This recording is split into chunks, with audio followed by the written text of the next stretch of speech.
Rosencrantz and Guildenstern are dead. Joshua McGuire and Daniel Radcliffe will be here, ladies and gentlemen.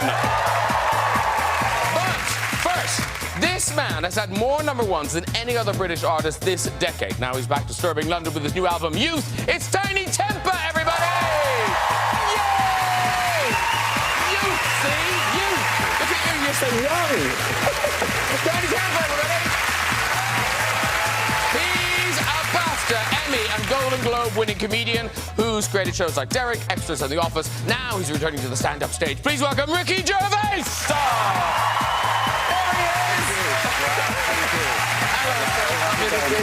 Have a seat too, Ricky Gervais. Now, this brilliant actress, she chilled us in Luther and won a Golden Globe for her sizzling performance in The Affair. Now she's bringing Hedda Gabler to the National. It's Ruth Wilson, everybody!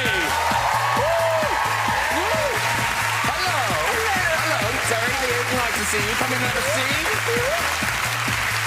He plays Loki and Thor and starred in last year's breakout hit The Night Manager. Now he's back with the biggest movie monster of all in Kong, Skull Island. Please welcome Tom Hiddleston, everybody! Hello! Nice to see you. Have a seat.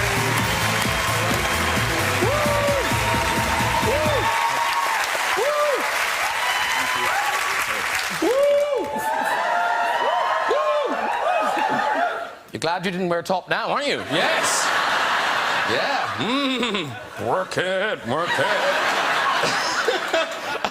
Look at Ruth. Ruth says, yeah, back off. Yeah. I've got this couch. Welcome to you all. Lovely to see you all. Yeah, I'm so worried that I'm the only one that's made an effort as well. I just realised that I might put mud on you. They're actually dirty trainers. This is embarrassing. Yes, I didn't notice those. That is piss really poor. Sorry. Yeah. See, Tom's made the actual effort. Suited and booted. Shut up.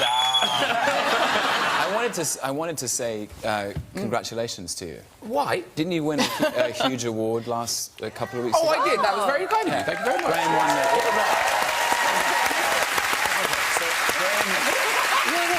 I'm just humouring him. I didn't win an award. You did. You won like a... I did. Huge special achievement. It was almost like You're Going to Die Soon award. It was one of them. It was a national... Yes, it was a national treasure award. National treasure award. Something like that. Anyway, talking of people who know... Yeah, moving on. They're in my ear. Tell them to shut up! So, talking of knowing each other, now you guys know each other very well. You acted together. We did. Yeah. We did my first job. Was it your first job? It wasn't my first, but it was very near the beginning. Yes. Yeah. But it seemed like it. That's terrible. It was, it's not a good review. It was, we'd just left drama school, and it was a Channel 5 comedy show called Suburban Shootout. Yes. Yes, very high art. Yes. And we played a young teenage couple just struggling with life to find our way. And you seem quite close in some of the stills that have been released. Right, yeah. You'd both say no now, wouldn't you? You'd both say no now. You've got like, yeah, yeah. It was hilarious. I play this character who was just back from a year's travelling and is quite innocent. Are you wrestling? Yes, that's what we're doing. Yeah. We're wrestling, yeah. No, he's massaging my leg. Right. I'm glad they haven't... I'm glad we haven't actually got the video version of this. Have you been offered acting roles, Tinie? I was in Absolutely Fabulous, but just at the start. I offered you an acting role. Oh, yeah, you offered me an acting role as well, sorry. Turned him down? Yeah. Yeah, because his exact words were, nah, bruv. Ricky wanted me to, like be like a stereotype. I'm going to air it all out now. We might as well just solve it now. It was the comic relief sketch. Yeah, I know, but you wanted me to be, like, too cliché rapper.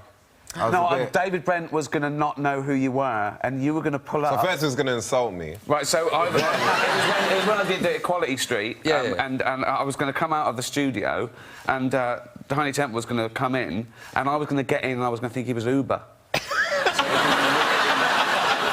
Awkward. In hindsight, that could have been quite fun, actually. That does sound quite funny. And now, everyone will be happy you're performing later. I am, yes. So this is the new single. Tell us about the new single. This is the new single. It's called Text From Your Ex. I'm very much inspired by everything I listened to while I was growing up, so I decided to make an album called Youth. I'm 28 years old, and I feel like, I saw him look at me like, you bastard. My new album's called Death. Just don't release it on the same day as me. But now, Text From Your Ex, it is a cautionary tale. Is this something that actually happened to you? Yeah, it's literally like real-life extracts. I mean, most of my songs are, you know, about relationships in a positive light. You know, I've dated a lot of girls. I date a lot of girls, you know. That's good of you. Yeah. That's good of you. It's healthy to do that. Is that a term, extracts?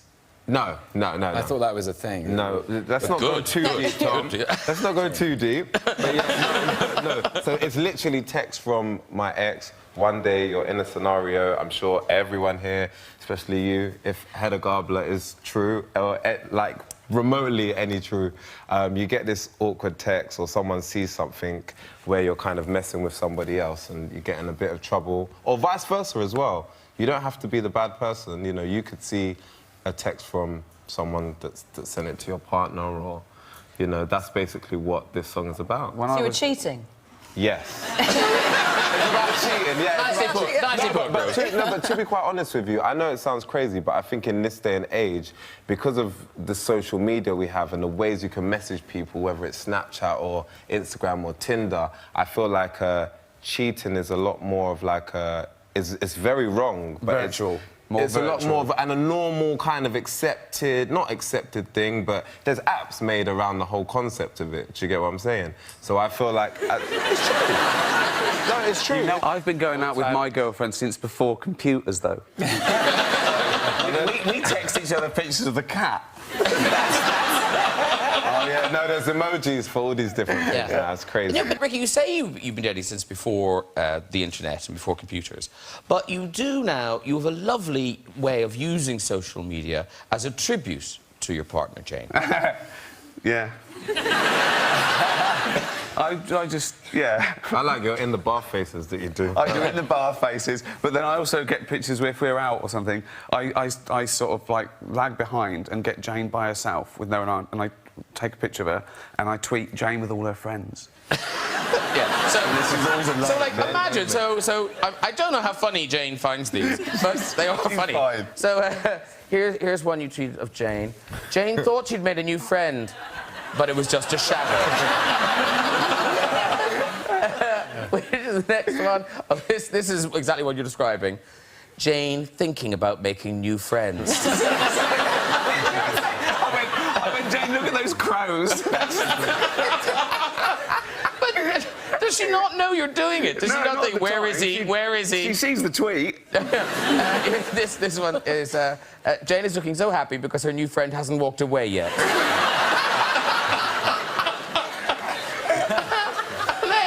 and then, like... Does she ever, when she's posing for one of these pictures, does she go, is this one of those pictures where you're going to make me look like I have no friends? No. I'm so convincing. But also, there had to be a few words at home after you posted this one.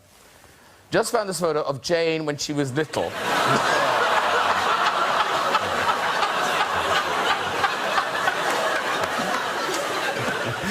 had to be a gift. You must have given her a gift after that. Yeah, well, there you go. That's what being in a relationship for 30 years does. Hey, lots of things to talk about tonight, but the big movie tonight is from Tom Hiddleston, who brings us Kong, Skull Island. It's out on the 9th of March, and I was telling you backstage, I mean, it's just a terrific, kind of old-fashioned reboot of a monster movie. Sell it to the people. Well, in case anyone was wondering, it's a huge movie about a giant monkey. Oh, thank God. Yeah. And the difference about this one is there's no Empire State Building this time. So there's no Fay Ray, there's no Ann Darrow. It's set in 1973. The President of the United States, Richard Nixon, has withdrawn US troops from Vietnam. Bit of an uneasy time in Washington. Might sound familiar. Yes. And we're going to see a big monkey. Is this how this story plays out? It's not a true story, though, is it? No. This one. But basically, then a group of explorers go to this undiscovered island in the South Pacific, and what do they find? Your favourite giant prehistoric ape? Yeah. And also, what's so good is they just don't find a big monkey. There's lots of things. There's lots of things. It's a little bit Planet Earth on steroids. Excellent. It is an adventure into the unknown. And, you know, human beings are put back into the food chain, and they're not at the top. OK, we've got a clip. This is basically sort of a bit of the trail, and you're in it, and a big monkey. Here you go. OK. An uncharted island. Let me list all the ways you're going to die. Rain, heat, and we haven't even started on the things that want to eat you alive. That's Kong. This island is his kingdom. It's time to show Kong, man, is king. He shouldn't have come here. Kong, Skull Island. We'll double that. See that? No, it's good. Thank you. I tell you, the really fun thing about it is the 70s thing. The soundtrack is great. It's got this rock and roll soundtrack, Creedence Clearwater Revival, and you know you've never seen King Kong in this environment before, and it's got this incredible cast. Samuel L. Jackson. I think Samuel L. Jackson says at one point, "Hold on to your butts." which is reason enough to go and see any movie. Yeah, really. The cast is great.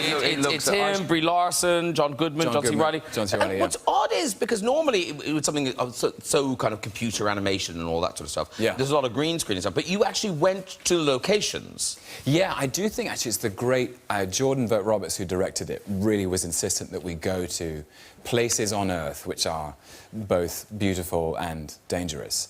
So that it didn't feel like a digital environment, it felt like a real place. So we went to Oahu in Hawaii. Dangerous, scary. I'm terrified, Tom. Yes, very windy there sometimes. Very windy. We went the umbrella blew out of my cocktail.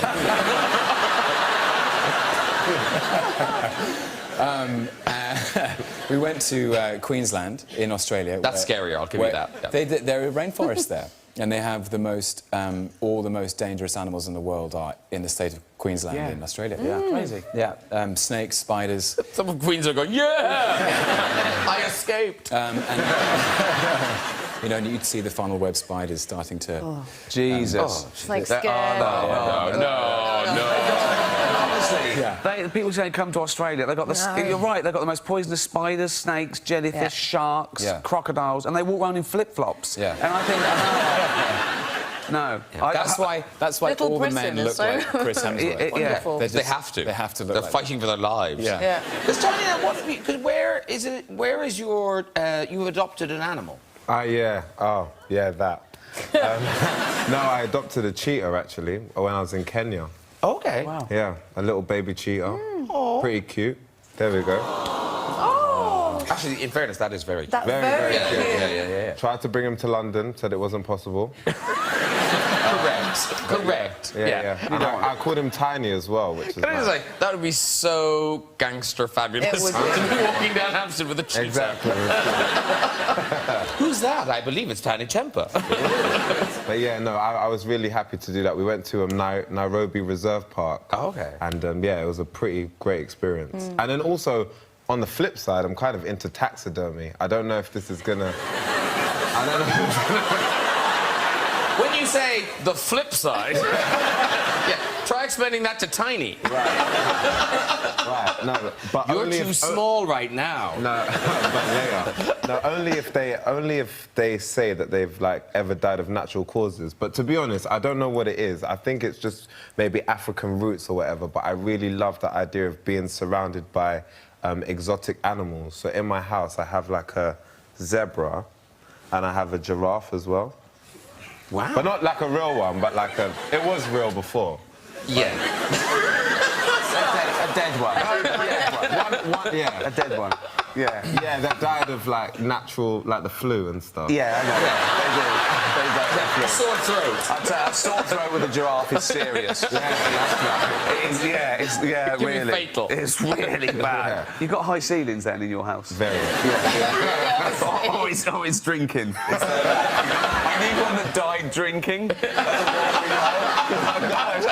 I'm in a council house, and I need a giraffe that was soft, that died in its sleep.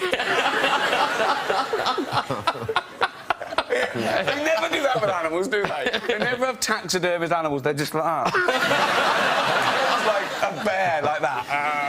They just don't go. That's what I want to do with me. I want a taxidermy. You can have me. Yeah. It's just me, like that.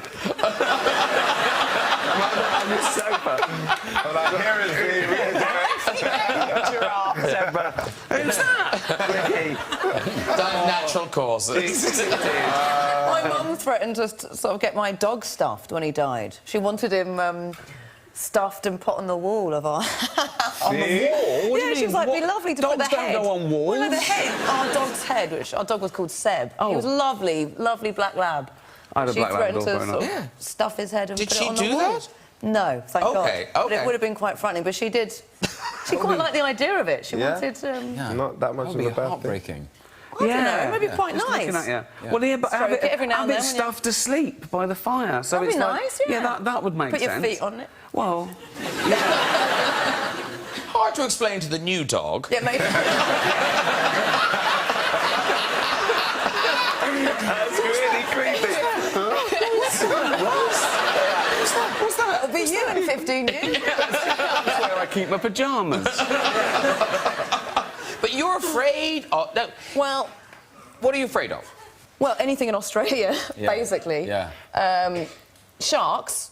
You know, That's you- rational. That's rational from Jaws. That's rational. I'm the same. Yeah, I mean, Yeah, you No, should but be you scared get of scared. You sharks. get scared of sharks in places where there cannot be sharks. What, Well, I mean, internet cafes? No, What do like, you mean? no, like swimming pools. Swimming pools. I had a fit always that they come through the flap. I still do it. If I'm in a swimming pool my own, I just get something. Yeah, but you freak yourself out. And Yeah, you yeah. think those flaps. where you that's think, from? What if it comes through the flap? What if I don't know how a shark would obviously get through there? But I have the same So that- fear, and it's from. I think it's from Jaws? Thunderball. Thunderball. You know, in Thunderball, the Bond film. Yes. And the villain, Largo, has two swimming pools. Oh, he does. And people get chucked into the swimming pool, and if you've behaved badly, You get- they release the grill, and the sharks come into. That's what it's that from, terrified yeah. me when I saw that. This as a kid. might be a bit weird, guys, but do you ever get a similar thing, but on the toilet as well? Does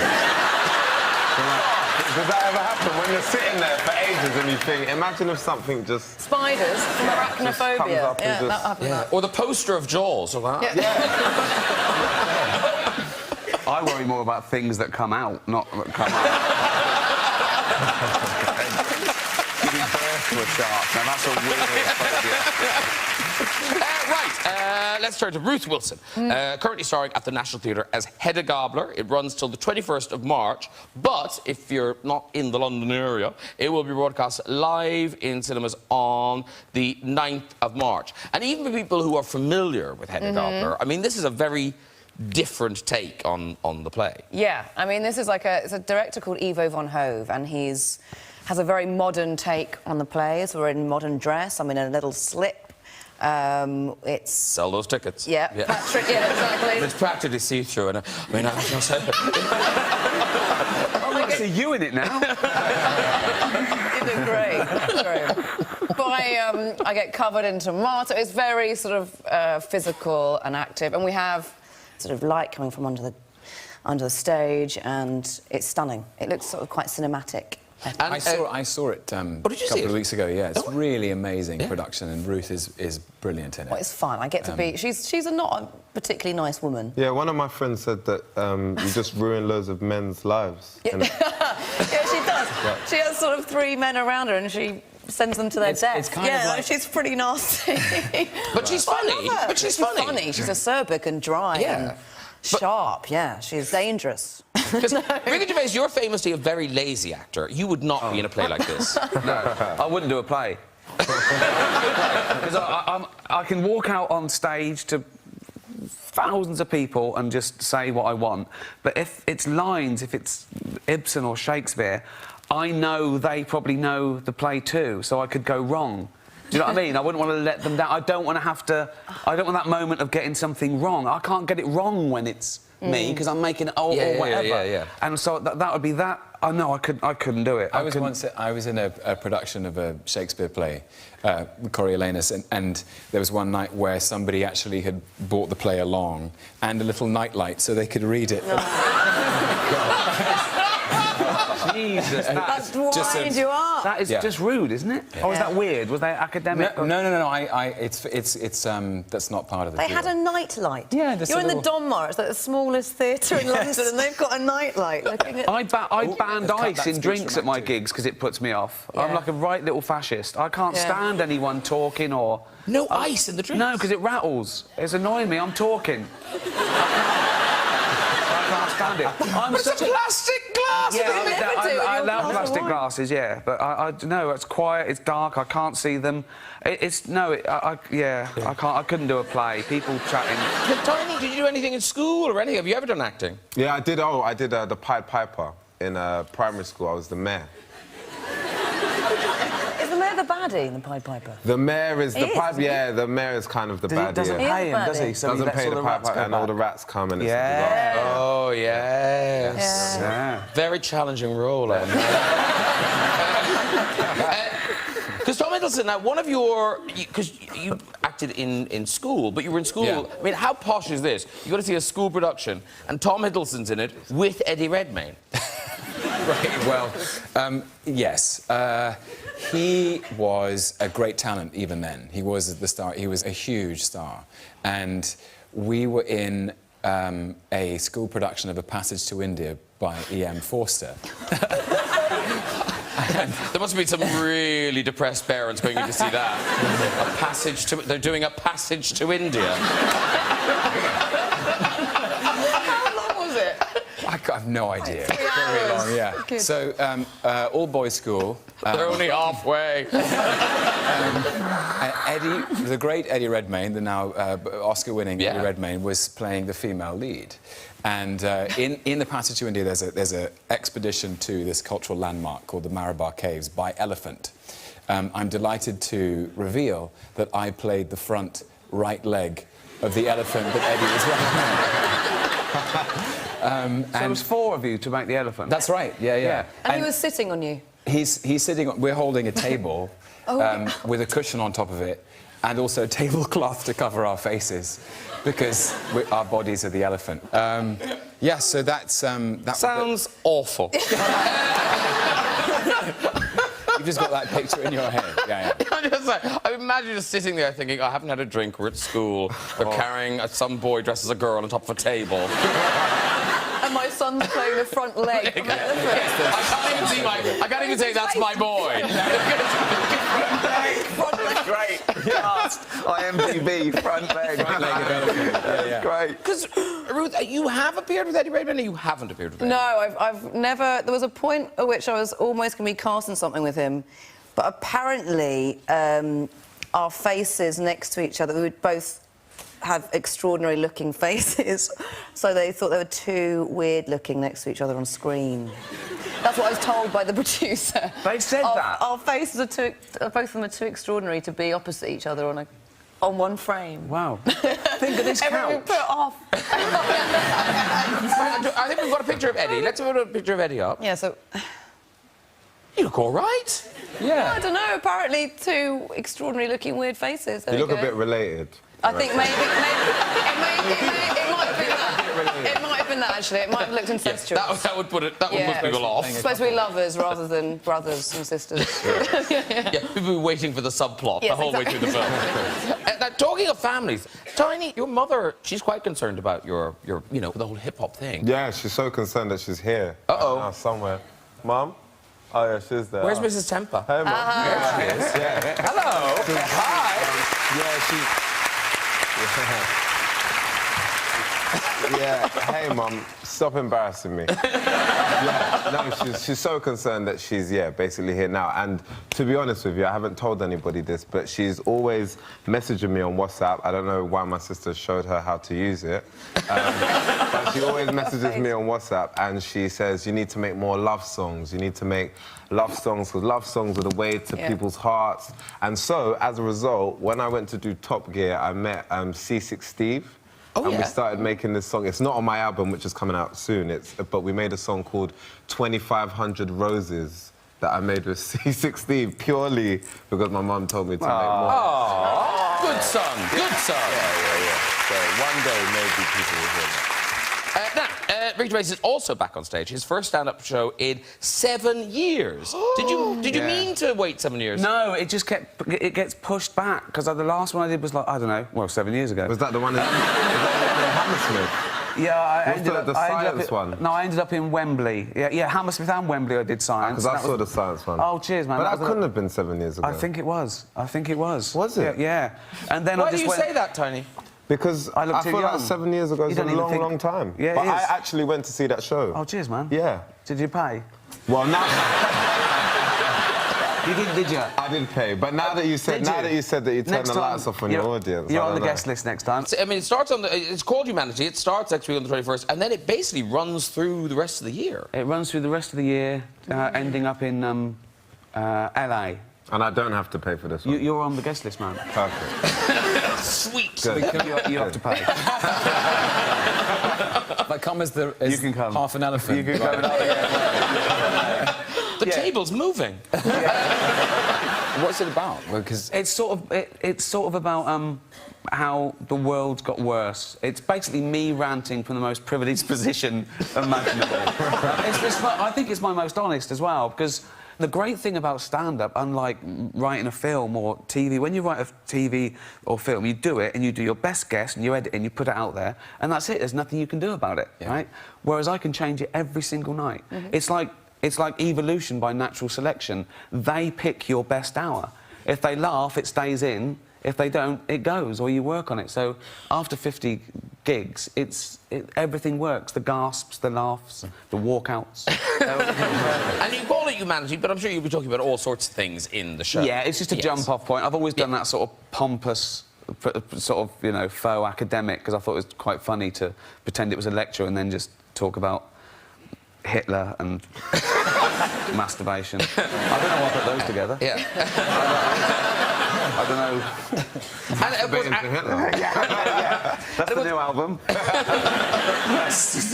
and of course, because the shows you did one on animals, didn't you? Yeah, animals, politics, fame and science. And animals, I know you've talked about animals a lot, and because you were very young when you always were interested in kind of nature and animals. I've always been fascinated with science and nature. That's probably my first love, you know, before film or comedy or even music. Yeah, and I always... I remember when I was about... And then, along with that, growing up in my family, it was like everyone was winding everyone up. I was the youngest of, like, 4. And I remember once, when my sister... she must have been about, I don't know, 25 or something. I was, like, 8. And they used to take me out in the woods, and I used to be foraging. I used to love insects, and I knew about space and everything. And I found a perfect little discarded snakeskin, and I picked it up, and my sister was scared of it, and I suddenly thought, oh, I've got her, and I was teasing her, and she was going, put it down, it's got germs, right? And I was running round chasing her, and she went, you're not coming in the car with that, so eventually I left it there. And then when I was about 15, I was at home with 2 of my mates, I decided to wind her up, and I started teasing her about, she was scared of snakes, I chased her with a snakeskin, and she chose that time to tell me that I'd actually been running round with a used condom.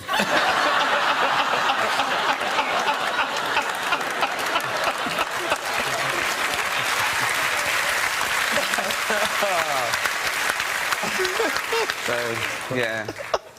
Look, it left its poison. Right,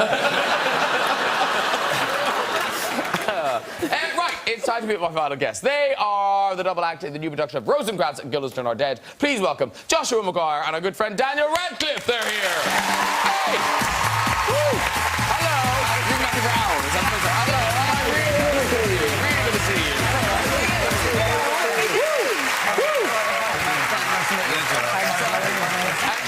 isn't it? There's room, yeah. If you put it there, there's room. Hello, how are you? Hey, lovely to see you. And now, before we talk about another thing, very quickly, Daniel Radcliffe, time traveller. We've had this on the show before. Right, yes. I don't know if you're familiar with this. Daniel Radcliffe, time traveller. This is the collection so far. Right. Daniel Radcliffe. Daniel Radcliffe. Lady from the past. And this is my favourite one. Yeah. Daniel Radcliffe. That's amazing. I look like a lot of old women in the past. It's very rarely men or boys. About 2 days ago, someone found another one. Oh, good.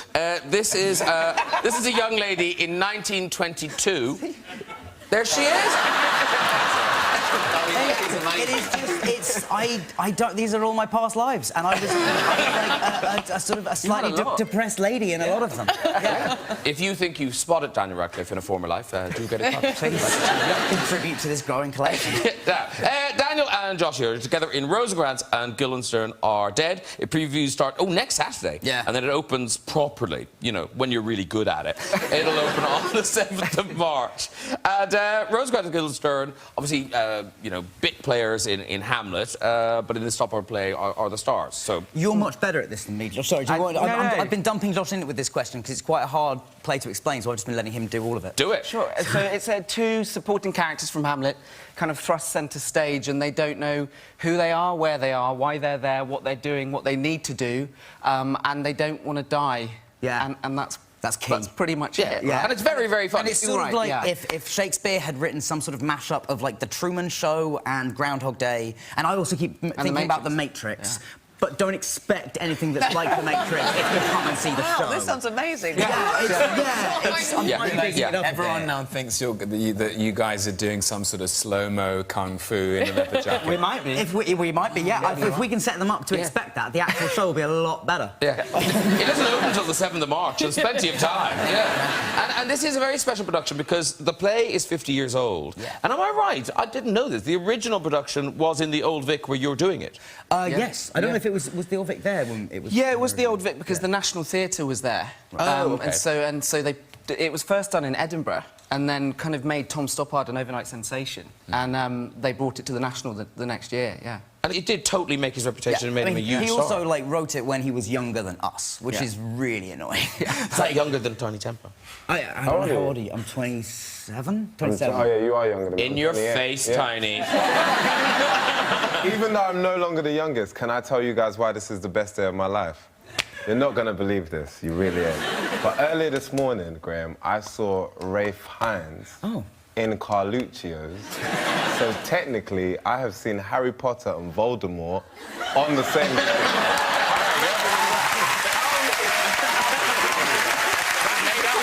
This is like the best day ever. You don't understand. I'm like jizzing, literally. And again, your mother is here. I assume Jizzin is a character from Harry Potter. Yeah. Yeah, it's a thing. It's a thing. So now the thing is, because you've done stage work before, you obviously like the theatre, but it's an odd thing for someone like you with a film background that stage door moment, there's nothing, you have to leave the building. So is there a way of, do you have the two of you got a game plan for getting out of security? Okay. Yeah, that's how it works. Josh is he's helping me out. But you did do a clever thing to stop the paparazzi. Well, I mean, it's not. Yes, I think it is clever. Thank you very much. No, I mean, we happened upon it by accident because I don't change my clothes as often as I should. But we realised that as I was leaving the theatre, because I wore the same thing basically every day, and we realised that on the third day of me wearing the same things, they just didn't bother. Because they would just like, oh, this looks like it's from every other day that we've been taking photos of him. So then... Sort of, yeah. But that is always the question, I was like, how can you possibly... I did a play once in The Cripple of Inishmaan, and there was this woman who came to every performance for 2 weeks and sat in the front row, the middle of the front row every day, and she had this very loud laugh, and she would laugh at, you know, all the right points, but for much longer than anybody else was. So eventually, like on the third day, people were complaining about her, and someone went up to her and asked her to move, and it transpired she was French and didn't speak English. So we were like, what are you laughing at? Like, when are you, like, what are you getting out of the show? Because it's like, it's Martin McDonagh, and it's in heavy Irish accents, and it's like, it's very confusing. And I've met her a few times, and I probably shouldn't really be telling this story on TV. What did she? She wouldn't understand it. I've met her in the stage door, and I always like try and initiate conversation with her. She never says anything to me. She thinks he's an old woman from the 30s.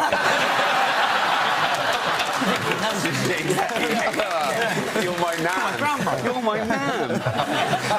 because Tinie, you are very nice to your fans. Yeah. I have sexy fans, though. I have very sexy, hot fans. Yeah. I believe you. No, OK, not all of my fans I'm are one of sexy. your fans. Yeah. See? OK, not all of my fans are sexy. Not all of them, but I do have a lot. And then the ones that are not, just to make it clear that there's a clear difference, I have also employed some of my fans as well. See, wasn't that a clever thing to do? Yeah. So Is there a, like... Do you employ them if they're sexy or if they're not? Is there, like, a... no, that's what I'm saying. If they're not You keep it sexy, I need to make that clear. That's... right. If they're not sexy... You employ them? Then, there's 2 fans that I have employed. OK, Tinie, you understand what you're saying? I think you should hold it. You realise what your words are saying now? No. There's two people. There's two people watching this show now won't in mind. tears. They definitely won't mind. They won't mind? Yeah, they won't mind. But basically, there has been 2... How much are you paying them? OK, no. Let me explain. It will make more One's sense. not dressed as a giraffe and one dressed as a... No.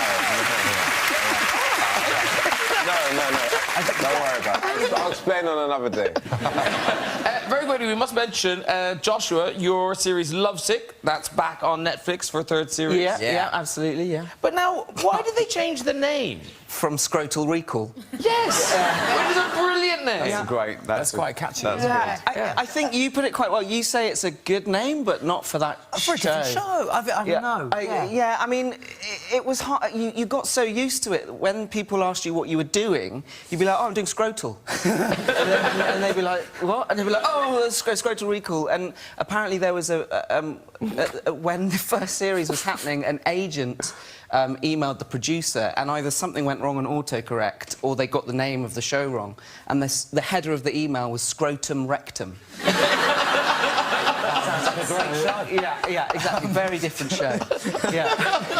But there is also your life. I did see someone shout "lovesick" at you on the street the other day, and your life would be very different if people were shouting "scrotal" at you. Yes. That is true. That is true. It's a plus point. Now, talking of other jobs, we can't end without mentioning the brilliant episode that, Daniel, you did with Ricky in Extras. Oh, amazing. Which was... Thank you for that again. Oh, it's got a snake in it as well, hasn't it? A snake. It's got a snake, exactly, yeah. Diana Rigg. That was a hell of a day. Because how were you allowed to do... Because you were still doing Harry Potter when... We had to be so close to it, but not actually put in Harry Potter. That's Exactly. why I'm a Boy Scout, not a schoolboy in a school uniform. So you can actually get Gryffindor colours on the thing, but we couldn't do... Like, and the joke was that he was still a schoolboy in his real life, so he was playing a sort of exaggerated... He was playing an adolescent... Yeah.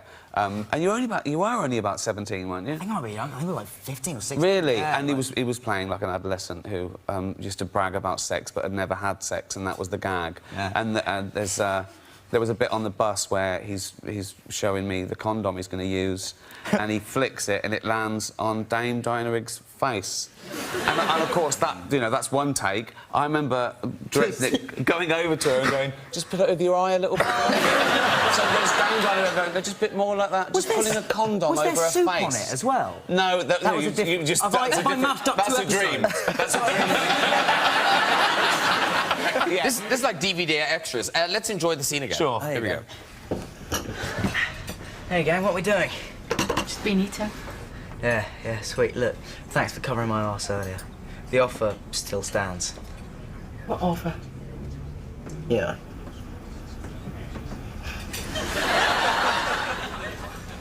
Just gonna go and get a drink. Does anybody want anything? I'll have a cup of tea. Yeah, get me a bourbon, would you, babe? Well, I think it's mostly just teas and coffees. Oh, yeah, then get me a cup of Joe, would you? And make it strong. I don't like the weak shit. Oh.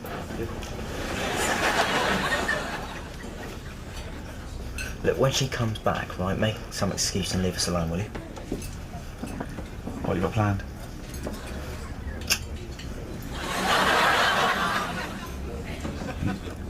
You've unravelled it. Ready for action? Let's hope it's big enough.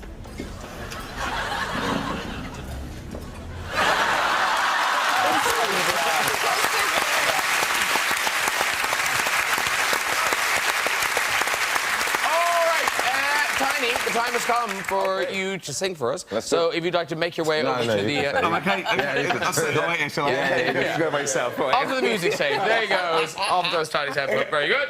OK, here he is performing Text from Your Ex. It is Tinie Tempah. Got a text from your ex-boy. She said to look through your text, boy. I'm not the kind of good to snoop, but I had a feeling too, and now I'm looking for my next boy. See, I got a text from your ex-girl, and she was telling me where you were. Last night I was chilling on my own, thinking you're alone. You were having with your ex-girl. Norton. I got it. One text from my ex. You know I always flex on my ex. You know I got a rep to protect. You know I never let it get to my head. Y'all never get vexed when you're wet. My DJ bring his decks on the jet. Came back but you put me on the sofa. I know you wanna get my respect. I don't know why you moved to mess. What's the point in trying to prove again?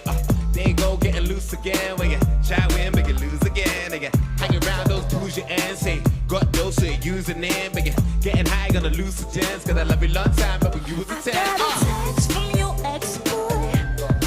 She said to look through your text, boy.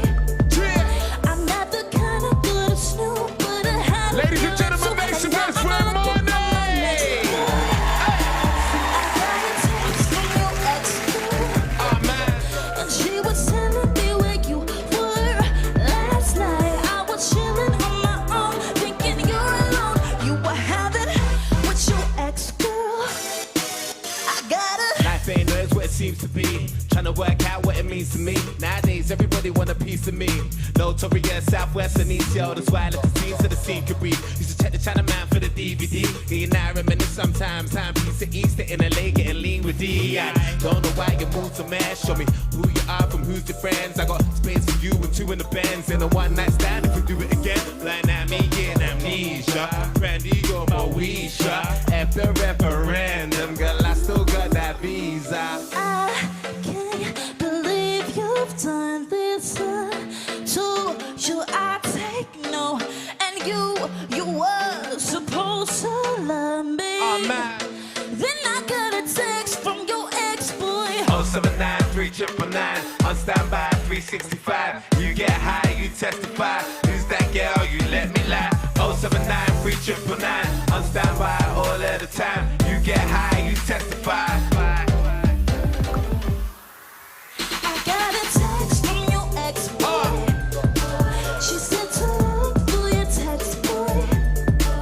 I'm not the kind of good to snoop, but I had a feeling too, and now I'm looking for my next boy. Let's go! See, I got a text from your ex-girl, and she was telling me where you were. Last night I was chilling on my own, thinking you're alone. You were having with your ex-girl. So we hit them that 079-3999. Let's go! 079-3999.